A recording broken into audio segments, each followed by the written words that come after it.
Have you ever noticed how your mind drifts just before sleep?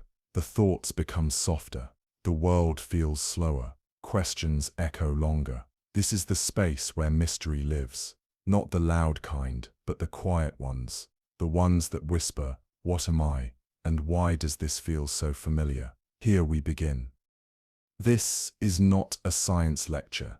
It is a dream of ideas, a soft descent into the strange elegance of your own mind.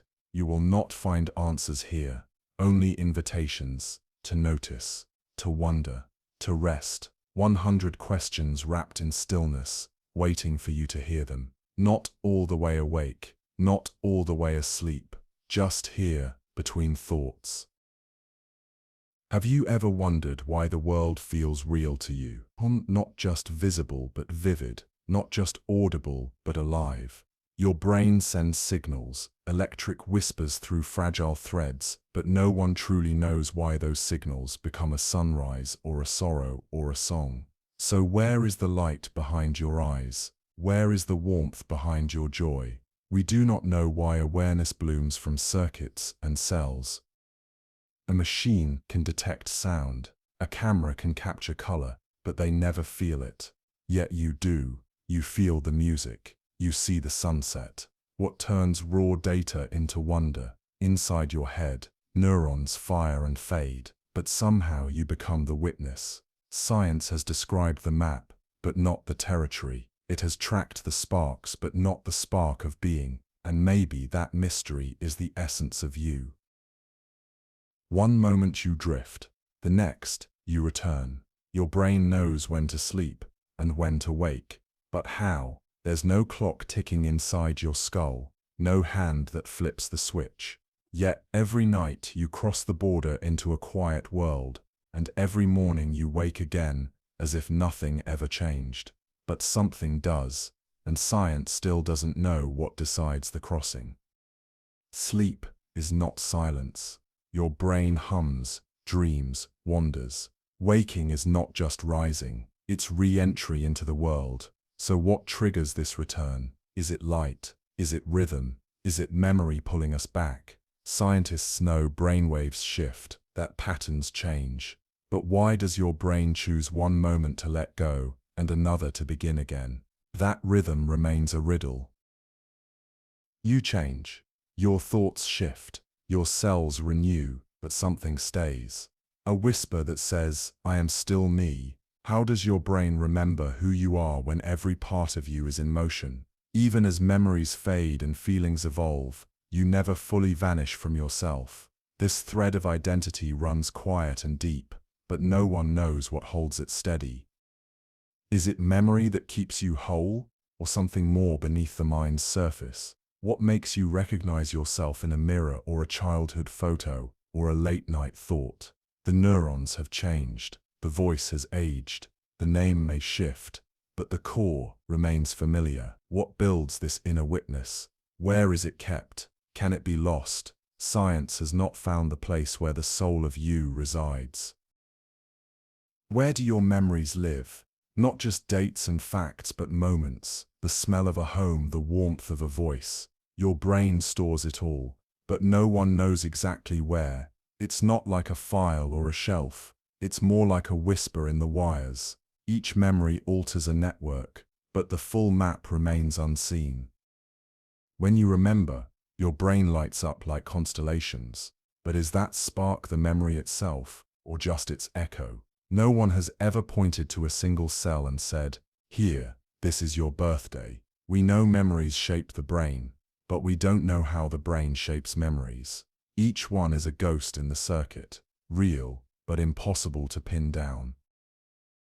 Some memories fade before the day is done, others stay for life. Why? What makes one moment etch itself deep while another vanishes like fog? You still remember falling off your bike or your first song, but not what you had for lunch last Tuesday. The brain remembers what it decides to keep. But how does it decide? Maybe it's emotion, maybe repetition, maybe chance. Scientists know memories leave a trace, but they don't know what makes a trace permanent. What locks some stories so tightly they feel part of you, and what lets others drift away without a sound. Our mind is a sieve and a vault, and we still don't know which memories it chooses to save forever. Where do lost memories go? Do they fade or do they hide? You once knew that name, that room, that voice, but now it slips like mist between your fingers. We speak of memory as if it is permanent, but forgetting is just as natural. Some memories vanish without sound, not destroyed but unreached, and we don't yet know why some paths grow over while others remain clear. Is forgetting a flaw or a function? Maybe the brain forgets to make room for now, but then why do the wrong things disappear? The faces we loved, the words we needed. Scientists know memories weaken without rehearsal, but the exact process of decay, of fading, of erasure, that remains a mystery. We lose things in the corridors of the mind, and sometimes we don't know they're even missing. One scent, one sound, and suddenly you are there again. The moment returns, fully formed, the laughter, the sky, the emotion. But where was it a second before? Where was that memory waiting? The brain retrieves like magic, without warning, and we still don't understand what makes the brain open that exact door when it does. There is no search bar, no index, yet your brain finds a hidden song from childhood without effort. How? We don't know. What part of the brain decides to lift that memory from its quiet shelf? Researchers explore cues and connections, but the true key remains hidden. Memory recall is not retrieval, it's resurrection, and no one has seen the hand that lifts the past. Every night, you close your eyes and enter a world no one else sees. You fly, you fall, you speak to the dead, or run from shadows. But why? Why does your brain weave stories as you sleep? These dreams are not memories, not plans, they're fictions spun from silence, and we still don't know what dreaming is for. Is it rehearsal?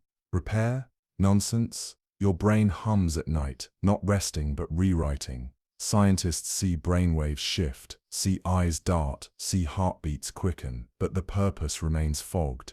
Why does the mind build these private worlds while the body rests? Are dreams just echoes or are they messages? The brain dreams, but it tells no one why. You've never seen that hallway, you've never met that stranger, and yet you dream of them. Where does your brain find these images? Are they stitched from memory, or born from nowhere? Dreams blend faces that don't exist, places that aren't real, but how? What decides the setting, the cast, the lighting of your mind's nightly play? Your mind has no director, no script, yet it creates scenes more vivid than waking life. A library in the clouds, a tunnel through fire. The brain pulls pieces from memory, emotion, fantasy, and builds a world, but no one knows how it chooses, or what it hopes we will see when the curtain rises in sleep. In dreams you can cry, bleed, or scream, and it feels utterly real. So you wake with a racing heart, a tear on your cheek, from something that never happened, but your brain believed it. So what is real to the mind that dreams? Why does illusion carry so much truth in sleep? The brain is asleep, the eyes are closed, but inside a theater burns bright. Fear feels real, joy feels real, and when you wake you question which world was more convincing. What makes a dream so intense that it spills into waking? Science cannot say. The chemistry is known. The meaning is not. Your dream may not be real, but your brain thinks it was.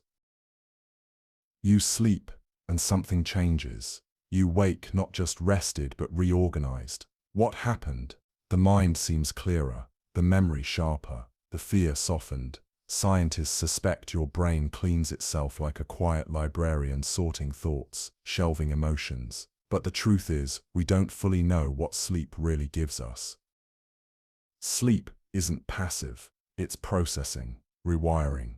Inside your head, neurons whisper in patterns. Some memories are kept, some are let go. It may be that dreams are the side effects of healing, or that rest is the forge where identity is reforged nightly. Whatever the reason, we know this: without sleep, we come undone. What makes joy rise like sunlight in the chest? What turns words into tears? A single signal, a shift in chemistry, and your whole world feels different. But why? Emotions aren't thoughts. They're not logic. They are color poured over experience. And though we feel them deeply, we still don't know exactly how the brain creates them. Anger flares, love warms, fear tightens. But what are these feelings made of? Scientists trace them to regions of the brain, the amygdala, the limbic system. But tracing isn't understanding. Why does the same song make one person weep and another feel nothing? Emotions are ancient and intimate, but their origin remains cloaked in mystery. Panic rises, the world narrows, but then, a deep breath, a gentle word, a moment of stillness, and something shifts. How does the brain turn down its own alarms? What circuit tells the storm to pass? We know the body reacts to fear, but what tells it to stop? You hold someone's hand, you close your eyes, and suddenly there is space where panic once lived. The brain can quiet itself like a child learning to breathe again, but we don't fully know how it chooses to trust, or how it finds stillness in the noise. Calm isn't just the absence of fear, it's a signal from the deep, and we are still learning to hear it. You remember not just what happened, but how it felt. The warmth of a hug, sting of a goodbye. Some memories are coated in emotion as if the brain highlighted them in red or gold. But why? Why does the brain mark some moments so vividly? It may be that emotion locks memory in place, or maybe memory gives emotion its weight. The two are tangled, intertwined. We know fear and joy make memories stronger, but we don't know why. Why a single sentence from years ago can still burn, or why one song makes you cry. The mind remembers how it felt even more than what it saw. The smell of rain pulls at your heart. A lullaby softens your chest. Why do senses carry emotion? Your ears hear vibration. Your nose detects molecules. But your mind feels something more. We don't yet know why input becomes intimacy, or why senses touch the soul. A scent can bring peace. A touch can heal. A color can stir longing. These are not reflexes. They are messages coded deep in the brain. Science can trace the path of sound from ear to cortex, but not the path from sound to sorrow. The senses are not just for survival. They are the language through which we feel alive. Have you ever felt fear soften in your chest without the danger going away? A single breath can still 1,000 alarms. A hand on your shoulder can quiet the storm. But how? The brain sets off the panic, and somehow the brain turns it off. It reacts before you think, then listens to thought and calms down. But the switch, that hidden lever, remains unseen. How does the mind hush itself? Is it trust? Touch? The memory of safety whispered into the circuits? Your fear doesn't vanish. It is invited to rest. But what invitation does the brain respond to? Science finds rhythms, patterns in the waves. But the language that tells fear to stand down is not fully decoded. We know the mind can recover, but we still ask what tells it, you're safe now. One moment, you're fine, then you're drowning, then laughing, then numb. Why does mood move without warning? The brain changes without your permission, and the whole world feels different though nothing outside has changed. Is it chemical, electrical, emotional? Why does your inner weather shift so suddenly? Mood is not chosen, it arrives. Like weather over water, it drifts in. Joy, sorrow, confusion, unasked for. The science can trace neurotransmitters, spikes in cortisol, but the origin of sudden emotional turns is not fully known. We ride the wave but don't control the tide, and even the calm can be a mystery. A kind voice, a gentle hand, and suddenly your pain feels smaller. Why? Words don't stop the storm, but they change how the storm feels. The brain hears comfort, and adjusts its rhythm. But what is it listening for? Why does a whisper reach deeper than logic? We know kindness heals, but the circuit it travels through is still hidden. Comfort is a mystery. It's not the words but the presence, not the facts but the tone. The mind softens not because the threat is gone, but because it feels seen. Scientists study hormones like oxytocin, but chemicals can't explain the quiet alchemy of being held. How does the brain learn to relax simply because someone stayed? What if the sun rises but your mind stays dark?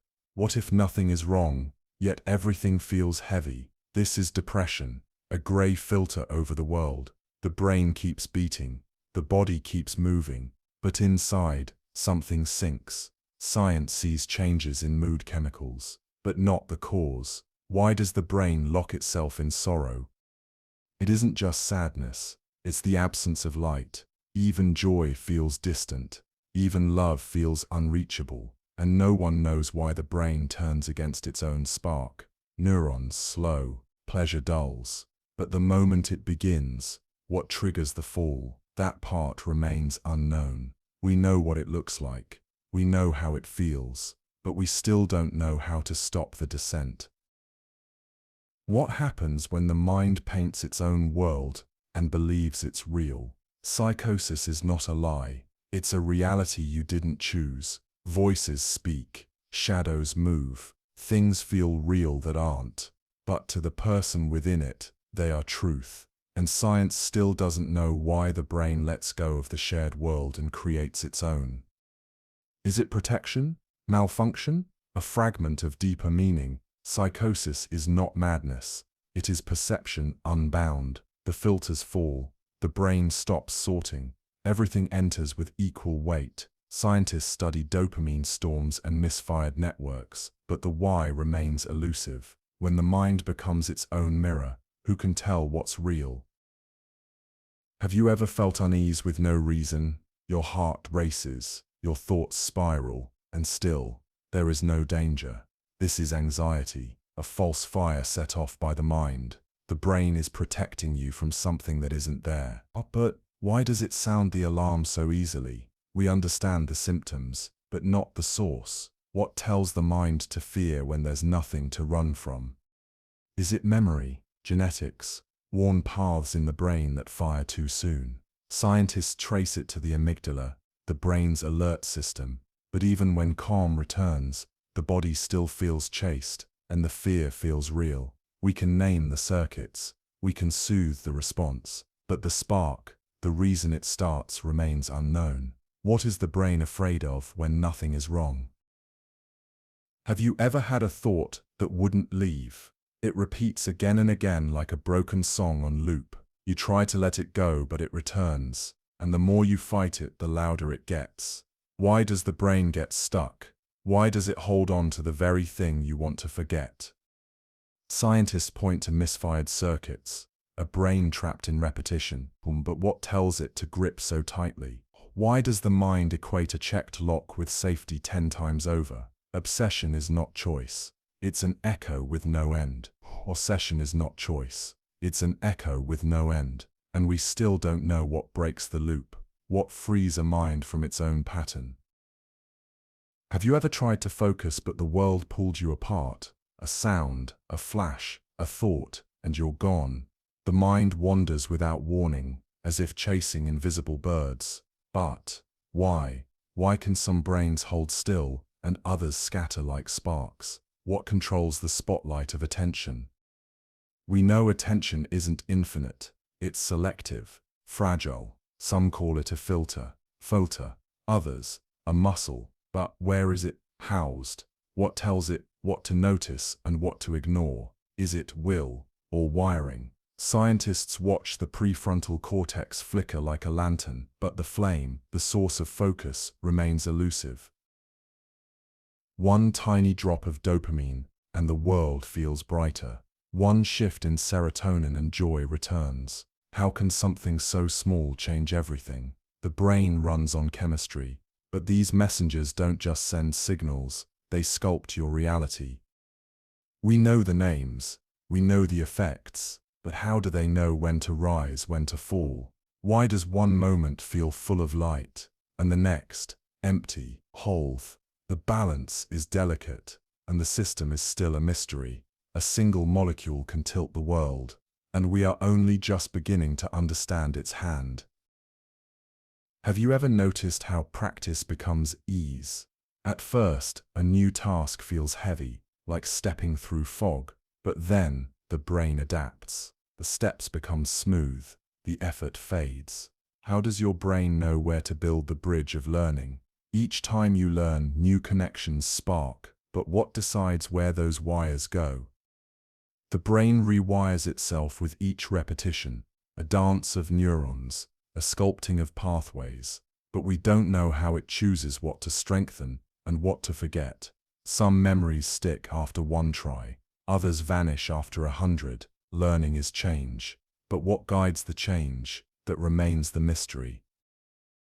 Have you ever felt your thoughts pulse like waves? The brain moves in rhythm, not just chaos, but patterns. Waves that rise in sleep, ripples when you focus, harmonics when you dream. But why? Why does the mind dance in patterns we don't direct? What are these rhythms saying? Scientists can measure theta, alpha, delta, but knowing the name is not knowing the purpose. Are they echoes of a deeper language? Clockwork beneath thought? Perhaps the rhythms keep time or tune or balance, but no one knows what the beat means. The brain hums its hidden song, and we still don't know the melody. Have you ever wondered how your brain knows when to speak, when to blink, when to move to the rhythm? We count seconds, but the brain feels time. It holds it, tracks it, uses it without ever looking at a clock. But how? Where is this hidden clock inside us? There's no ticking gear, no calendar inside the skull, and yet we sense before and after, now and then, soon and later. Time is felt, not seen. Some say it lives in pulses, others in patterns, but no one has found the moment that knows it is a moment. We ride time without understanding how we stay on beat. Why is one mind drawn to numbers and another to color and sound? Some solve equations like puzzles, others tell stories like fire. Why do brains light in different ways? We all think, but we think differently. Where in the mind does your kind of brilliance take root? Are strengths wired in from the start, or grown like vines toward light? Is intelligence one thing in many costumes, or many things entirely? We see talents vary, but the blueprint remains unclear. A mind for math, a heart for music, a feel for space, one brain, endless expressions, none quite the same. Have you ever pictured something that never existed? A creature, a world, a future? So, imagination builds what's never been, and the mind believes it. But where does that power come from? How does your brain assemble pieces of memory and thought into something utterly new? Imagination isn't escape, it's construction. The mind as architect, painter, composer of realities not yet born. We know what lights up, the visual cortex, the default mode network, but knowing is not understanding. Why does the brain tell stories to itself, and how does it know how to dream while awake? Have you ever wondered where ideas come from? Not remembered but new, never before spoken, never before seen. A thought forms like lightning on clear sky, no warning, no trail. It appears, and you say, that's it. But what gave birth to that moment? What hidden mechanism assembled it from silence? Ideas don't arrive when summoned, they sneak in while you walk, or wait, or dream. Sometimes the mind lets go, and something deeper speaks.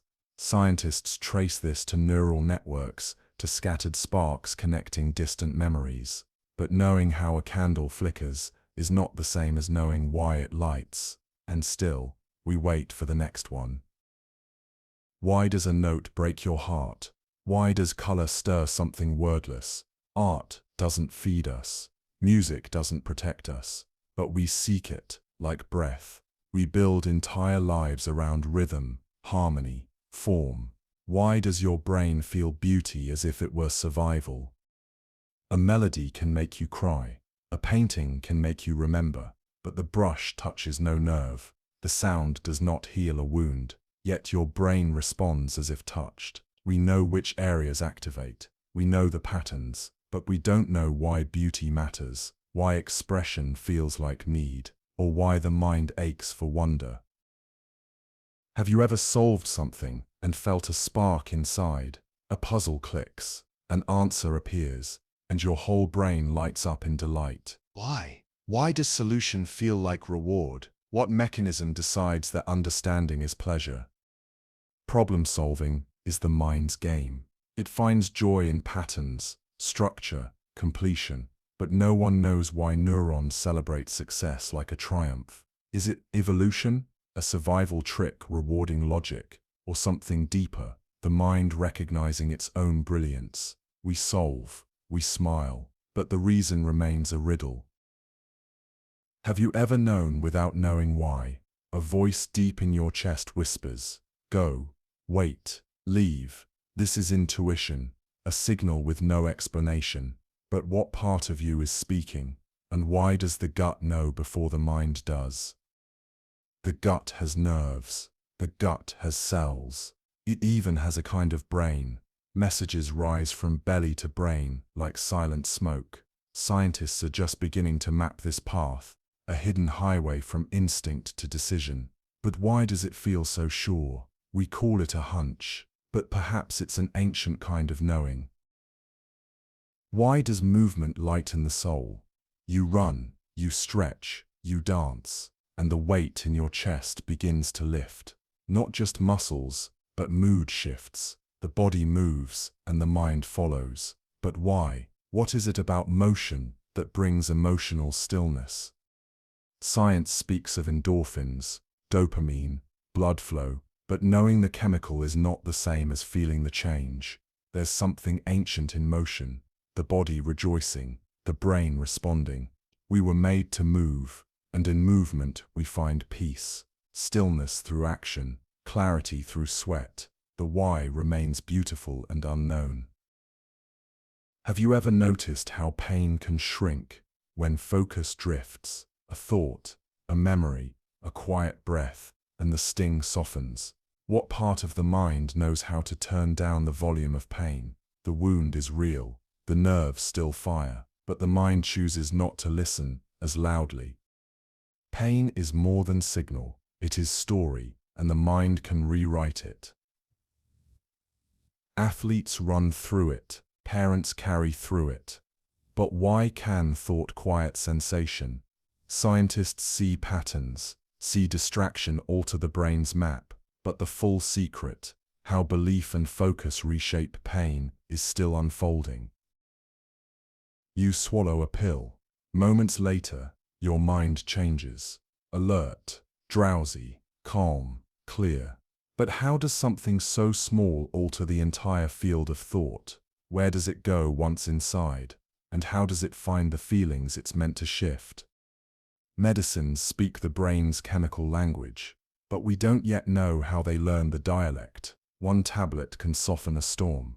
Another can wake a silent room. But the full map of pathways, receptors, timing is not yet complete. We know it works. We feel the change. But much of the conversation remains hidden. A child stares into the mirror. At first, it's a stranger. Then, a moment. Recognition. I am me. But how does the brain know that the reflection is not another, but the self? When does this shift first occur? And what changes inside?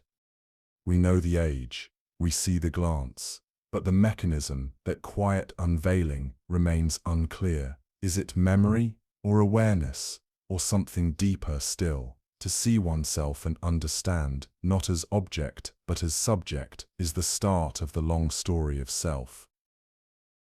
You are not the same as you were 10 years ago. New thoughts, new cells, new stories, but something remains. The feeling that you are still you. What holds this continuity in place? What part of the mind remembers who it is? Is it memory or illusion? Are we a thread or a shifting cloud? The brain changes constantly, yet we feel constant. Science finds no single spot where the self is stored, only hints, in pattern, in voice, in perspective. The you know may not be fixed, but it is familiar, and that may be enough. Have you ever heard your name spoken from across a room, even in a whisper, and turned instinctively? Why does it echo louder than any other word? Why does your brain light up when it hears itself called? A name is just sound, but when it's yours, it feels personal, essential, recognized. How does the mind bind identity to vibration? Long before memory, you heard your name, softly, repeated. Somehow it became a part of you, a signal that means you even without thought. Science maps the reaction, sees activity spark in places tied to self, but we don't fully understand how this sound became a mirror. Why does your name pull your attention as if it were your shadow calling back?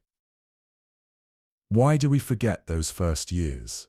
All the colors, all the sounds, the feeling of tiny shoes, the voices in early rooms.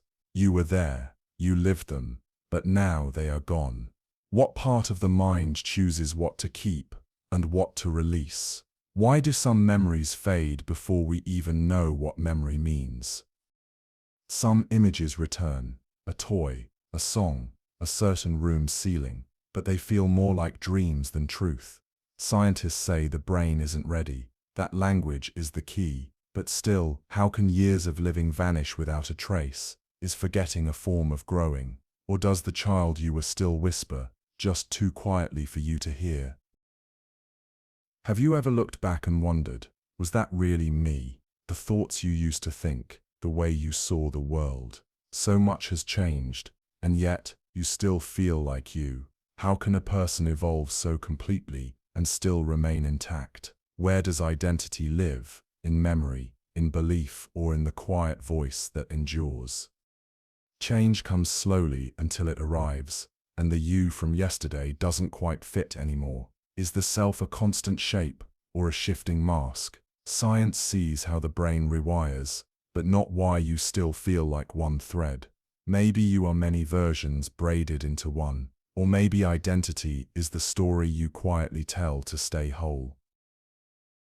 Have you ever stared at a pattern that moved though it didn't, or seen a shape that vanished when you looked closer? The eyes see clearly, but the brain interprets, and sometimes it gets it wrong. Why does your mind play tricks with light and space? What does it mean that your vision is part illusion? Illusions reveal a deeper truth, that the mind doesn't just see, it guesses. Your brain fills in gaps, assumes structure, predicts motion. It's efficient, but not always right. Scientists study how perception bends, but the mystery is why we trust what we see, even when it deceives. Maybe sight is more belief than fact. The sky is blue, the apple is red, but how do you know your red is my red? We all agree on the names, but not the experience. Color is not in the world, it's in the brain. Light enters, and something inside decides what hue to paint. So why do most of us see the same shades in the same ways? Is it biology, shared wiring, or a deeper symmetry among minds? Some say it's universal, others say we've all just learned to call different things by the same name. Still, color binds us. We stop for red, we rest in blue, yet no one can step inside another's vision. So how do we all see the world so similarly yet unknowably alone? Have you ever seen a grey square that looked darker on one side of the screen and lighter on the other? It didn't change, but your mind did. Your eyes give you shapes, but your brain adds meaning, fills in shadows, guesses intentions, adjusts what's there. You never just see what's in front of you, you see what the brain believes should be there. Context is quiet, but powerful. A simple square beside a black wall becomes light. Beside a white wall, it becomes shadow. Why? Because the brain doesn't just record, it interprets, it decides. Science understands contrast and adaptation. but not why the mind favors guesswork over fact. What else do we believe? Not because it is true, but because of where it stands. Why does a single note make your eyes close? Why does a simple melody feel like memory? Music is math, but the mind makes it magic. A vibration becomes emotion, a pattern becomes meaning. But why? Why do certain chords make your chest feel hollow, full, or whole? Inside your head, a song unfolds like a landscape. You don't just hear it, you feel it. Scientists trace rhythm through the brain's circuits. They see emotion light up with harmony. But we don't know why music can cry for us, why it becomes a container for what we cannot say. Your mind turns sound into soul, and no one knows how. How can a screen of light or a page of ink make you forget where you are? A character moves, a voice speaks, and suddenly you are somewhere else. You've never met these people, never stood in those rooms, but your brain fills in every detail. What makes the mind believe the fiction as if it lived it? The eyes see flicker, the brain builds story, letters become worlds, actors become memories. Science maps this activation. It sees the visual cortex, the empathy centers, ignite, but we still wonder, how can a story feel more real than reality? The mind does not just watch, it participates, and sometimes it forgets to come back. Each time you try, the path becomes smoother. What was difficult now flows. How does the brain remember to remember? A connection sparks, then strengthens. Practice becomes permanence. But what tells the mind to reinforce one thought and let another fade?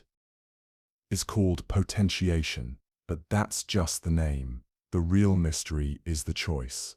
Some moments etch themselves deep, others dissolve before they settle. Science sees the wiring shift, but not the force that picks the wires. Why does repetition make thought easier? And how does the mind know what's worth keeping? Have you ever slept and remembered better? Some thoughts vanish as the day ends. Others emerge stronger after rest. Why? Sleep should be a pause. But somehow, it's a forge. What is the mind doing while the body is still? Scientists think the brain replays, that patterns echo through sleeping circuits, testing, strengthening, binding, but they do not know why one memory stays and another fades. Is it importance, emotion, randomness? Whatever the reason, the mind chooses what to keep, and we're not always told what it picked. Have you ever learned something then remembered it better after sleep? Like the brain continued studying after you closed your eyes. They say memory consolidates, that sleep replays what matters. But how does it know what to keep and what to let fade? What hidden librarian works in the dark, reorganizing your past? And why is memory clearer when you're not even awake? Dreams drift, thoughts repeat. Waves ripple through the brain like rehearsals in silence. Science sees these patterns, but not the reason behind them. Why does the mind review the day without your permission? Why do some moments become permanent only after forgetting? We do not know how sleep turns experience into meaning, only that it does, quietly, relentlessly, night after night. Sometimes you learn something once and never forget. A name, a melody, a truth. It etches itself deep and instantly. But why? Most things take repetition, effort, time, but sometimes the brain just absorbs, immediately, perfectly. What unlocks this sudden imprint? Scientists call it single trial learning, but the term doesn't explain the miracle. What makes the brain decide this is important before you know? It is emotion, novelty, something older. A single impression can last a lifetime.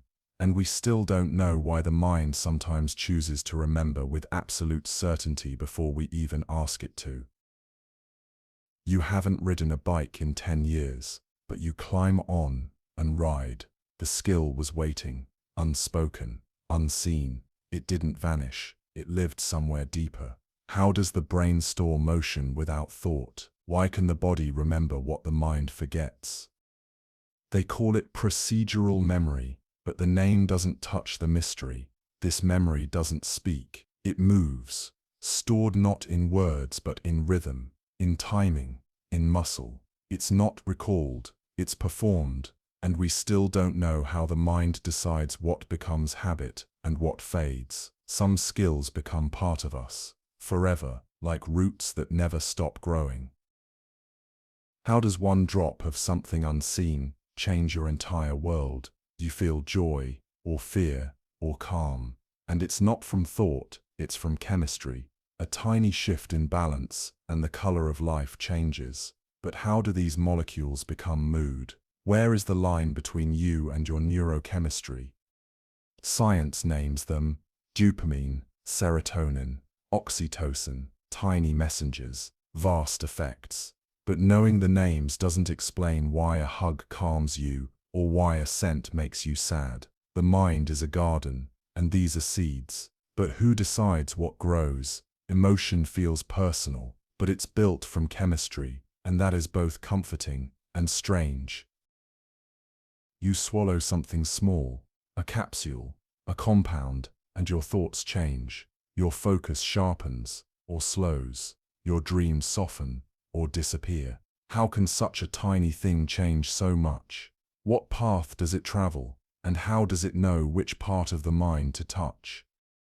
Scientists can trace where it binds, what it stimulates, what it suppresses. But the mystery remains. Why does it work for some and not for others? Why does the same medicine calm one brain, but stir another? The mind reacts, but not always predictably. We understand the chemistry, but the conversation between pill and self, that is still being translated. Have you ever felt calm just from someone being near? A gentle voice, a shared laugh, a quiet look, and suddenly you feel safe. Oxytocin, they say, the so-called love hormone. But can a chemical really carry comfort? Why does closeness change the way your whole mind feels? And how does a molecule create trust? It's not just romance, it's connection. The brain responds to kindness, touch, presence. Something inside us softens when we are seen. Oxytocin rises, cortisol drops, the nervous system shifts to rest. Science tracks the changes, but not the full meaning. Why do we bond so easily? And why does bonding feel like clarity? Is the hormone just a signal, or is it the feeling itself? The flame burns, the chocolate melts, one hurts, one delights, but both are signals. Both travel the same roads. So why does one become suffering and the other become joy? What part of the mind decides that heat is pain and sugar is reward? And why are they sometimes confused? Pain and pleasure are close neighbors, sometimes inseparable. A thrill feels like fear, relief feels like bliss. They share chemicals, share regions, but diverge in experience. Science maps the nerves and transmitters, but doesn't yet know why the same path leads to two so different destinations. Why does one sensation make you pull away, and another draw you in? Some days feel bright for no reason, others feel heavy without cause. Nothing changes outside, but inside everything shifts. Is it the weather, the moment, or is it the chemicals? A delicate mix that tips the scale of being. Serotonin, dopamine, cortisol, endorphins. Too much, too little, out of sync, and the self feels foreign. Scientists adjust levels with medicine, but understanding the full harmony remains distant. But who conducts the orchestra of mood? And how does the brain keep its chemistry balanced enough to feel like you? Have you ever watched a baby's eyes discover light? In weeks, they learn to follow. In months, they mirror your smile. In a blink, they know faces, sounds, patterns. But where does that knowledge come from? How can a mind so new build understanding so quickly? The baby brain is not a sponge. It is a storm firing, growing, shaping, and we still don't know what fuels the speed.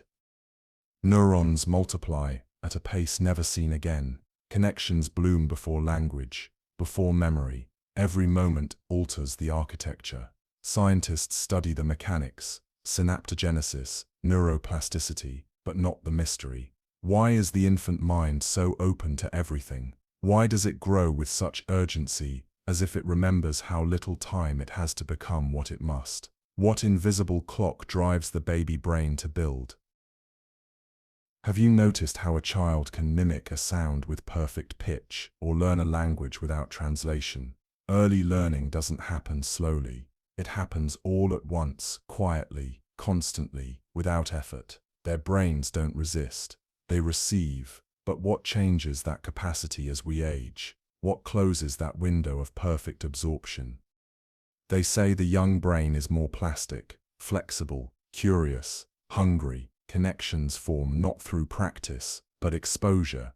A glance, a phrase, a pattern, and it sticks. But no one knows what makes early learning so fast and so permanent. Is it chemistry, design, an evolutionary gift we slowly lose? Whatever it is, we grow out of it, and with it, learning becomes something we must chase, instead of simply becoming. Have you ever watched a child play with no purpose but joy, no lesson, no goal, just motion, sound, imagination? And yet, inside the brain, something profound unfolds. Circuits light up, connections form. The brain is learning through delight. But why is play so powerful? Why does pretending build something real? Play is not wasted time. It is construction of empathy, of planning, of mind. Games of pretend shape future logic. Movement maps coordination. Laughter wires emotional fluency. Scientists watch it all, but they still wonder, how does the brain turn silliness into structure? And why does learning happen best when we forget that's what we're doing? Have you ever felt like your younger self is being remade from the inside out? Thoughts deepen, emotions sharpen, the world changes shape.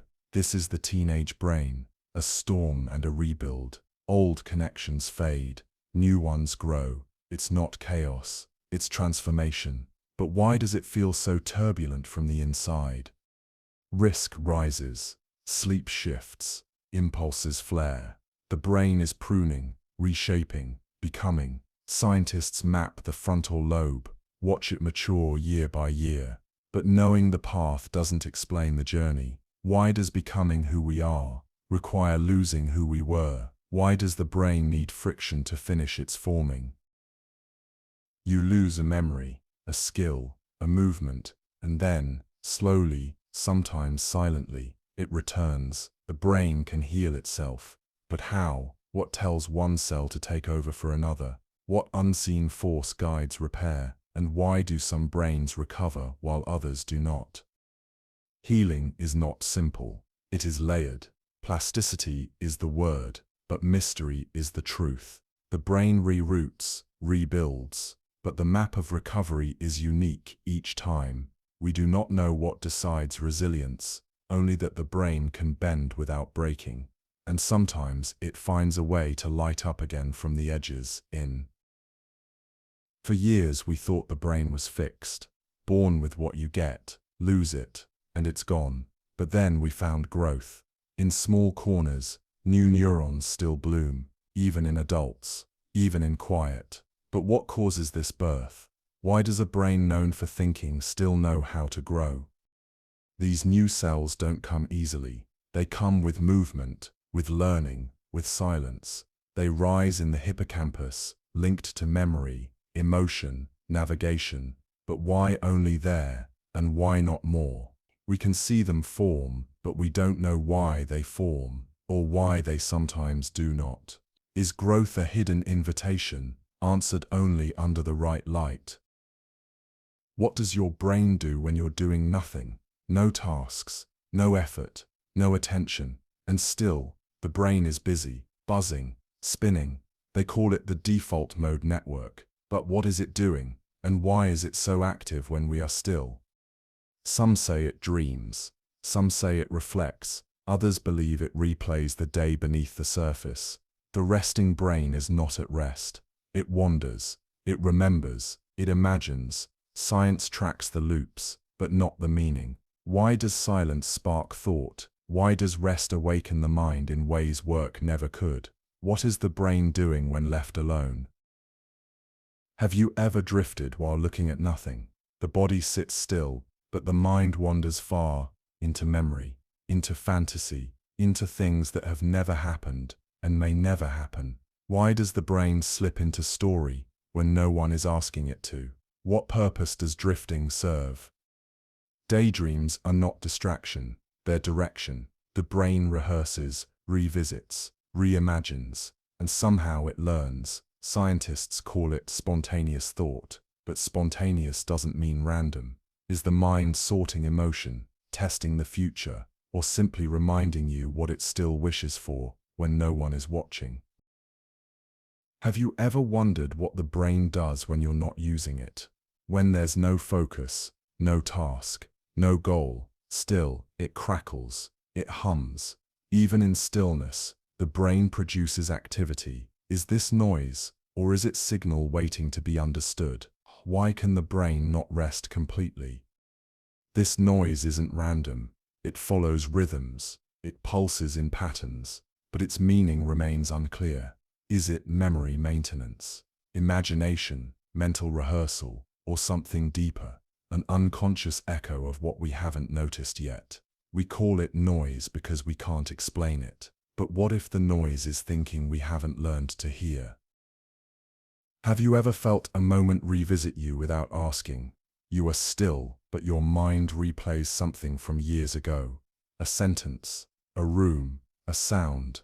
Why do memories return without invitation? And why do some never stop knocking? The brain stores the past like a library with flickering lights, but some books open themselves again and again.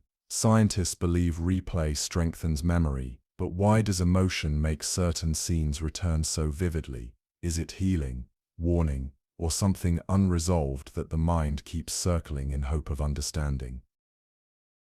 A smell, a sound, a glimpse of a face, and suddenly you are back, not just remembering, but reliving.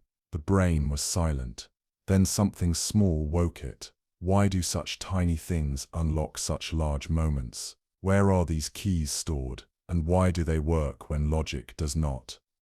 Your conscious mind may forget, but your senses do not.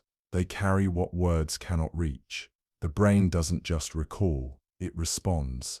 One trigger, and memory floods incomplete with feeling. Scientists trace the signal, smell to limbic system, sound to stored emotion, but the mystery remains. Why does the mind attach meaning so deeply to something so small? You are reading, but your mind has left. You are walking, but your thoughts have wandered elsewhere. Where does the mind go when it leaves the moment, and why does it go so often? Is it escape, exploration, or something in between? Wandering isn't weakness, it's curiosity in disguise. The mind follows threads no one else sees. Some call it distraction, but maybe it's searching, reconnecting, testing. The brain never truly sits still, and perhaps thoughts wander because they're looking for what you haven't noticed yet. Have you ever had an idea when you weren't looking for one? It didn't come through effort. It didn't arrive during work. It slipped in while you walked, washed dishes, stared out the window. Not summoned, not forced, just arrived. Where does the mind store this spark? And why does it choose to release brilliance only when we stop demanding it? The brain is always thinking beneath the noise, silently combining fragments, reassembling forgotten moments into something new. We call it creativity, but it often feels like remembering something you never knew. Why does invention feel familiar? Why does the mind sometimes give answers before questions are even asked? We don't know. Only that creativity thrives in silence, in stillness, in surrender. Have you ever thought something you didn't mean? A sharp word, a dark impulse, a flash of fear or doubt that doesn't reflect who you are. But there it is, echoing in the mind, uninvited, unexplained. Why do these thoughts arise from nowhere? And why do they feel so powerful if they aren't even real? The brain thinks constantly, millions of signals, stories, fragments. Not all of them belong to you. Not all of them mean something, yet they can stick, repeat, linger. Science calls them intrusive, loops, cognitive echoes. But we still don't know why the brain sometimes throws shadows into light, or fear into peace. What makes the mind generate what we wish it wouldn't? You hear a question, and before logic rises, you already know it's not a guess. It feels right. A memory, a solution, a direction, all without searching. Where does this certainty come from? Why does the brain sometimes answer before the question fully forms? Not all answers require steps. Some come like flashlights in fog. Science calls it fast recall, pattern recognition, heuristic response. But those words don't explain the strange comfort of knowing before thinking. Why do some thoughts arrive whole like gifts, not constructions? What unseen process builds answers behind the curtain of your awareness? You reach without thinking. You speak before noticing. It's not intention, it's habit. Patterns laid down like train tracks in the brain. But how do these grooves form? And why do they feel so automatic after only a few repetitions? What part of the mind calls them back even when we try to change? Habits aren't chosen, they're repeated, worn in by rhythm, anchored by reward. The mind learns to save effort, to use shortcuts, but not all shortcuts lead to good places. Science studies basal ganglia, cue reward loops, trigger patterns, but we still ask, why are some routines so hard to break? And what allows a new habit to take root where the old one refuses to leave? You decide without evidence, and still, you're sure. A place feels wrong, a person feels safe, a choice feels right, though reason hasn't spoken. This is intuition, a silent yes. But what guides it, and how does your mind know something your logic hasn't caught? The brain remembers more than you know, tiny patterns, facial cues, tones, movements. It calculates beneath awareness, and sometimes it speaks in feeling. Scientists call it pattern memory, subconscious learning, but it feels like a whisper from something deeper. Why do we trust it when it's right, and fear it when it's not? And how do we know when to listen? Have you ever chosen before you finished thinking? Your hand moved, your words came, your feet turned, and only later did reason catch up. Some decisions happen faster than explanation. Where does the mind keep that kind of knowing? What chooses before thought is even done forming? Not all choices are careful. Some are quiet leaps. Snap conclusions from invisible clues. Science sees reaction time, muscle memory, mental shortcuts, but we don't yet know what makes one decision skip the cue. Is it instinct, experience, or does the brain sometimes trust what we've lived more than what we've thought? The neurons get credit, the spark, the flash, the action, but in the background live the glial cells, quiet, unseen, far more numerous. They don't send signals, they support, but their role may be deeper than we imagined. Are they just scaffolding, or silent engineers? They feed, they protect, they maintain, and maybe they think. Science once thought they were passive, but now we see whispers of activity. Some glial cells respond, coordinate, shape the environment where neurons fire. Could thought depend on their care? What if the brain's brilliance is made possible by those who never steal the spotlight? You remember a name, a path, a feeling, and deep in the brain not just neurons, but glial cells were involved. They don't hold the memory, but they might preserve the place. What if glial cells are caretakers of memory's house? Glia shape the space where neurons store. They adjust connections, maintain pathways. Without them, the network might weaken. Science is just beginning to trace this partnership between the flashy signal and the silent scaffold. Why would memory depend on cells that don't even fire, unless remembering isn't just about sparks? but about holding space for what matters. For years they said glial cells didn't talk. No messages, no voice, no signal. But now, science whispers otherwise. They respond, they signal, not like neurons, but differently, a slower language, a chemical dialect, still misunderstood. Glial cells don't send sparks, they send waves. They modulate, coordinate. It's a quiet conversation that shapes the brain's environment, but we don't know what they're saying, or why they speak at all. Could the mind's silence hold more messages than its noise? Could the gliae be the overlooked chorus in a song we thought had only one voice? While you sleep, your brain cleans itself, not with tools, but with flow, with slow waves that sweep away the day's debris. What is this gentle maintenance? What tells the brain when it's time to rinse and repair? And why does it wait until we sleep? The glymphatic system, like a tide moving through thought, glial cells guide the waves, removing waste, protecting memory. But we're only beginning to understand how rest heals the brain. Why does sleep matter so much for clarity? And what else is the brain doing each night that we never see?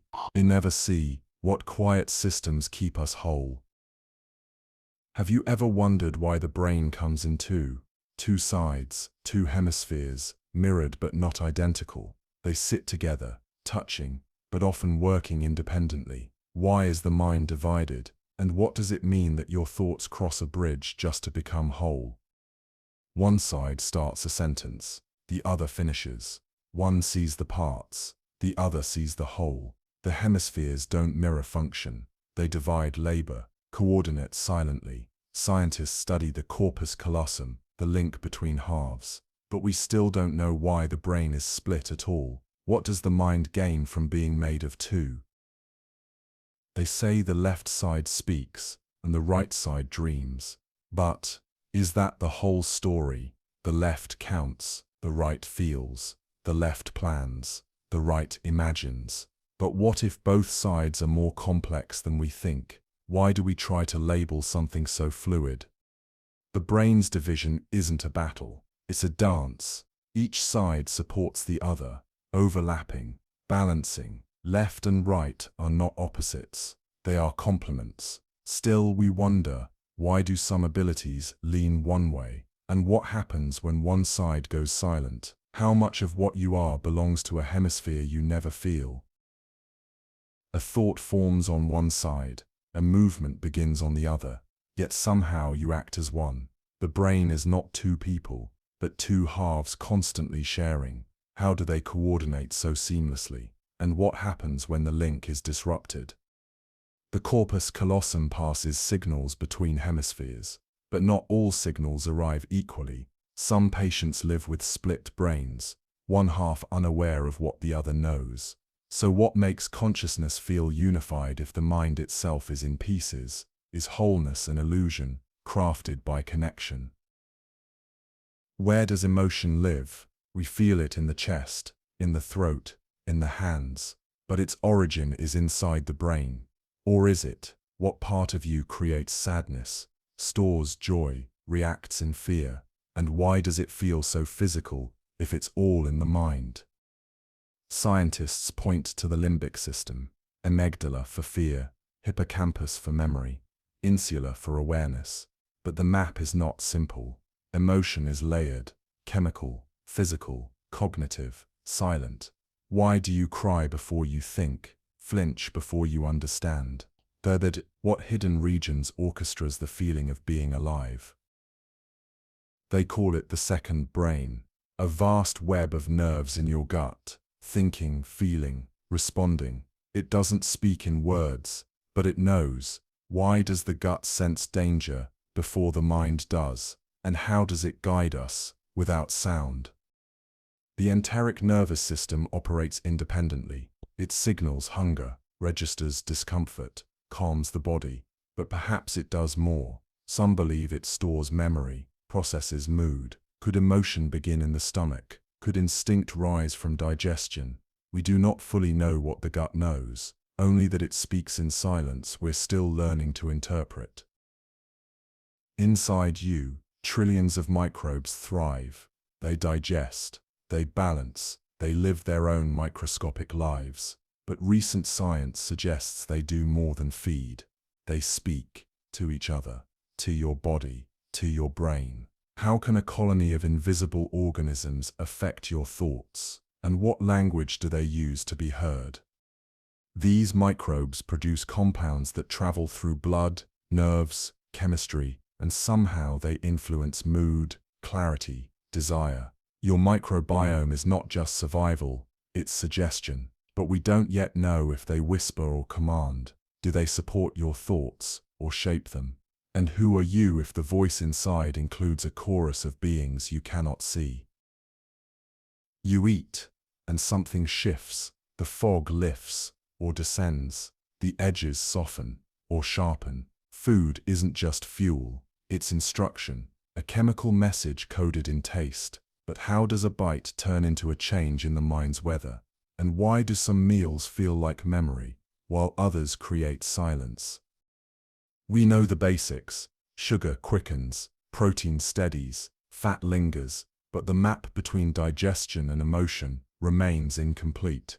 The gut absorbs, but the brain interprets. Mood rises not from the mouth, but from the translation of nutrients into feeling. Is this survival? Is it ancestry? Or is the mind simply built to listen to everything we take in? Before you know you're afraid, your heart has already raced. Before you name sadness, your throat has tightened.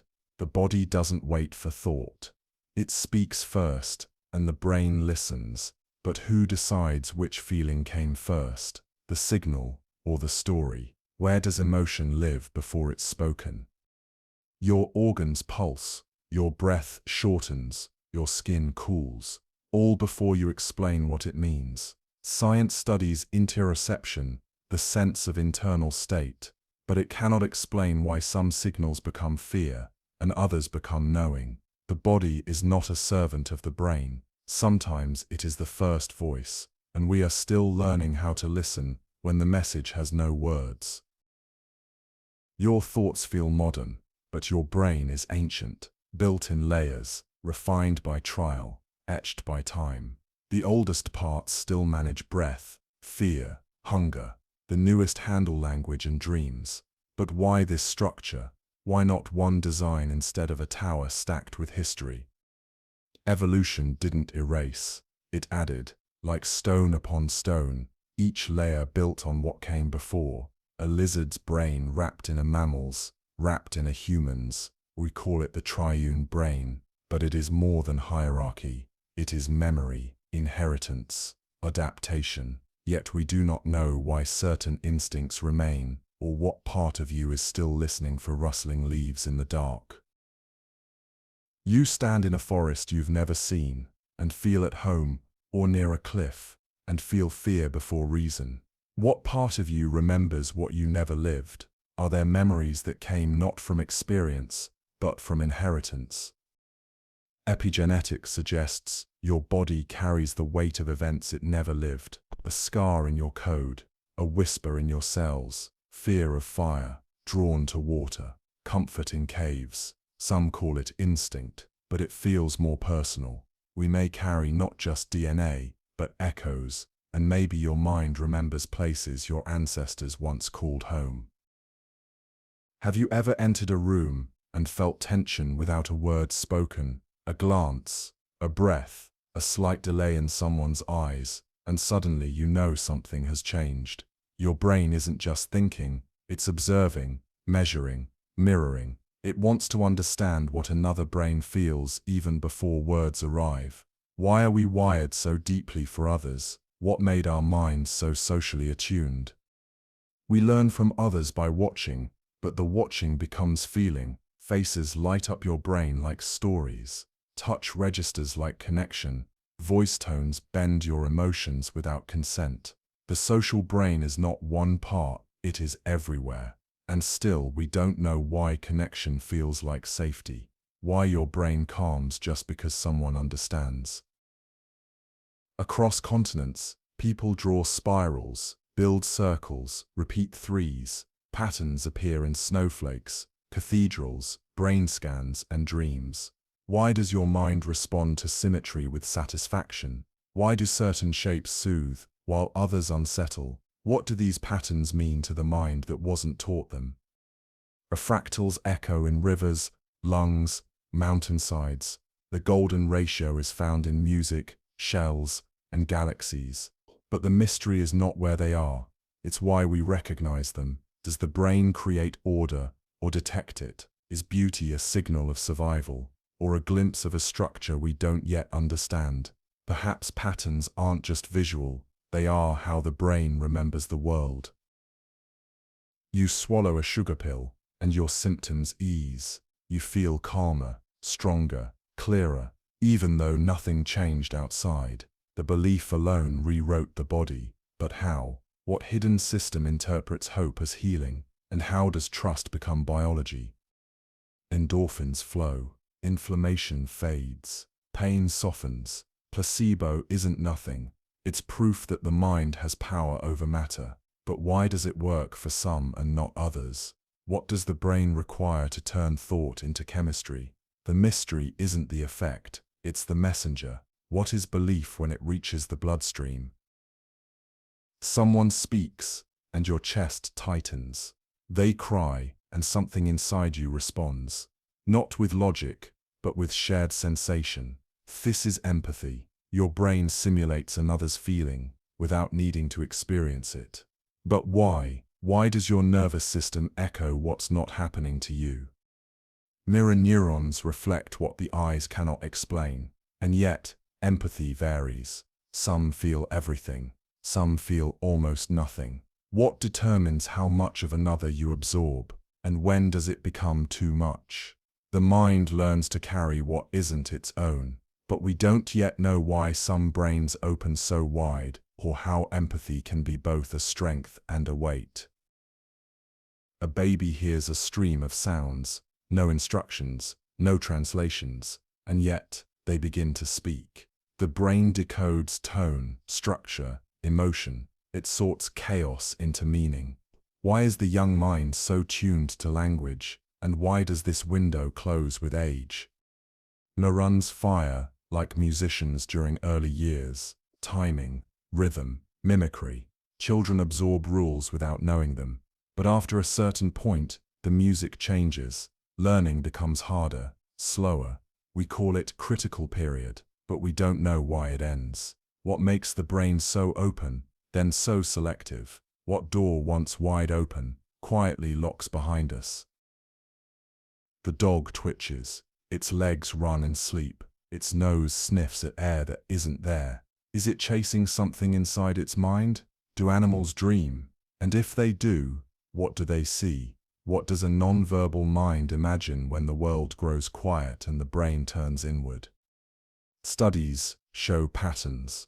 REM sleep in rats, the T waves in birds, replay in the hippocampus. But still, no one can ask what a creature dreams. Do they revisit the hunt, rehearse escape, see colors we don't? Or do they feel without image, just the motion of instinct passing through silence? We don't yet know how far imagination travels beyond human thought. Your thoughts are slower, but deeper. Memories flicker, but meanings grow stronger. The brain doesn't just age, it changes shape, rhythm, and focus. But what is lost, and what is gained? Why does time make some minds sharpen, while others begin to unravel? Neurons shrink, connections thin, but not all decline. Creativity can rise, emotion can stabilize, insight deepens. The aging brain isn't just fading, it's transforming. Still, we don't know why some retain clarity and others forget their own names. What invisible factors preserve the thread of self, and where does wisdom reside when memory begins to dim? You remember the story, the place, the feeling, but if you look closely, something's changed. The color, the face, the words. Memories aren't fixed, they shift each time we recall them. So how do we know what really happened, and what we've quietly rewritten? The act of remembering is also an act of editing. Each recall blends new details, overwrites old truths. The brain restores memory like clay, not stone, but we don't know why some details remain crystal clear, while others blur. Is it emotion that seals them, or repetition that erodes them? And how much of your past has already been quietly revised? Some remember, with exactness, a page, a skyline, a moment etched in perfect clarity. They don't just recall, they replay. How is this possible? What part of the mind stores the world without distortion? And why can most not access this level of recall? We call it eidetic memory, but no one fully understands it. Is it rare wiring, unfiltered input, a stronger grip on visual perception? Some say it fades with age, others never had it, and even those who do cannot always control it. So what decides who sees the world as a snapshot, and who only remembers its shadow? The arm is gone, the hand no longer exists, but it itches, it burns, it aches. The mind insists it's still there. How can something that is no longer real still be felt so clearly? Where does the body end when sensation continues? The brain holds maps. It remembers limbs even when they vanish. Neural circuits don't erase just because the body does. But the pain, why pain? Why do missing parts haunt the nervous system like echoes with nowhere to land? Scientists trace it to cortical reorganization, but the mystery remains. What happens when the body forgets but the brain refuses to? You have traveled through questions, not for answers, but for depth. This 100 mysteries, each one a quiet mirror. Not everything needs solving. Some thoughts just want to be held, and your mind, even as it rests, remembers how to wonder. Now the lights inside your thoughts can dim. No conclusions, no rush, just breath between ideas. Let these questions echo gently, like footsteps fading in soft snow. Your mind is still here, still curious, still yours, but for now it can sleep.